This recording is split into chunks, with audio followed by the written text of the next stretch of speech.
sedang bertemu kembali dengan kalian hari ini bersama dengan Kak Masta, renungan yang berjudul Memori. Saya sudah banyak belajar tapi kok cuma sedikit di kepalaku ini, kata Jojo waktu menghadapi ujian. Aduh, aku lupa mengunci pintu, kata seorang ibu. Maaf ya, saya nggak ingat. Kamu siapa namanya? Kata seorang guru kepada mantan muridnya. Kamu pernah nggak seperti itu adik-adik? Lupa. Kak Masta juga sering. Aduh, setelah ini aku ngomong apa ya? Adik-adik, ingatan atau memori adalah persoalan tiap orang. Apa sih yang menyebabkan orang gampang lupa? Bagaimana caranya agar memori ini tersimpan?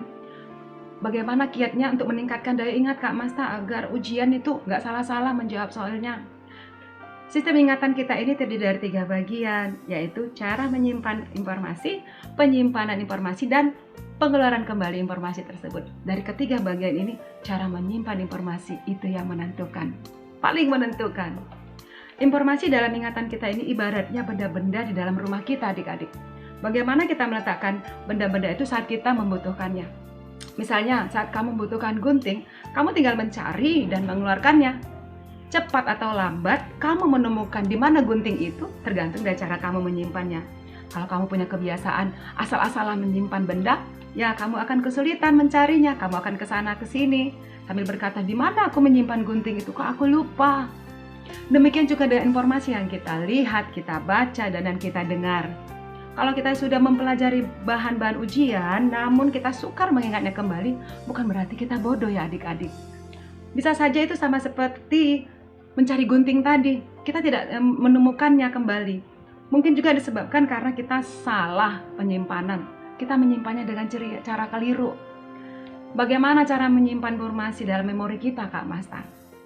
Pertama, kita perlu bersikap menyukai informasi tersebut dan melihat faedahnya.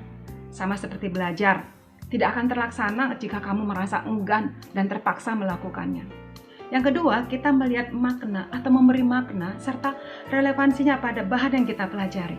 Daya ingat kita ini bersifat memilih akan menyimpan hal-hal yang mengandung arti adik-adik yang relevan dengan kita, sesuai dengan yang kita perlukan. Yang ketiga, kita perlu menghubungkan dan membandingkan informasi yang kita terima dan informasi yang mungkin sebelumnya sudah kita terima, sehingga kita bisa mengelompokkan dengan informasi yang sejenis. Keempat, kita perlu menghindari 2 macam informasi dalam waktu yang bersamaan. Contohnya nih, kamu membaca sambil mendengarkan musik, atau kamu mendengarkan penjelasan dari guru tapi sambil melamun. Kelima, menyimpan informasi sambil menganalisanya dengan mengajukan pertanyaan-pertanyaan kritis kepada diri sendiri. Benar nggak ya? Betul nggak ya? Dan kemudian kamu menjawab sendiri pertanyaan itu. Adik-adik, setiap detik panca indera kita ini menerima begitu banyak informasi. Jika kita tidak memberi perhatian kepada informasi itu, maka dalam beberapa detik informasi itu akan hilang. Tapi jika kita memberi perhatian, maka informasi itu akan tersimpan beberapa menit, beberapa jam, beberapa hari sebagai memori jangka pendek. Dan jika kita mengolah dengan baik informasi itu, maka dia akan tersimpan beberapa bulan, beberapa tahun, bahkan puluhan tahun menjadi memori jangka panjang. Sebuah cara yang ampuh untuk menjaga kekuatan daya ingat adalah menggunakan daya ingat itu sebanyak mungkin, yaitu dengan cara banyak membaca.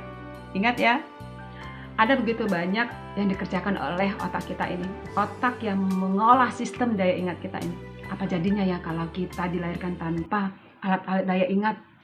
Atau jika sistem memori kita ini rusak dan tidak berfungsi lagi, kita tidak ingat apa-apa. Aduh, gawat ya. Tuhan menciptakan manusia itu dan melengkapinya dengan sistem memori yang canggih, adik-adik.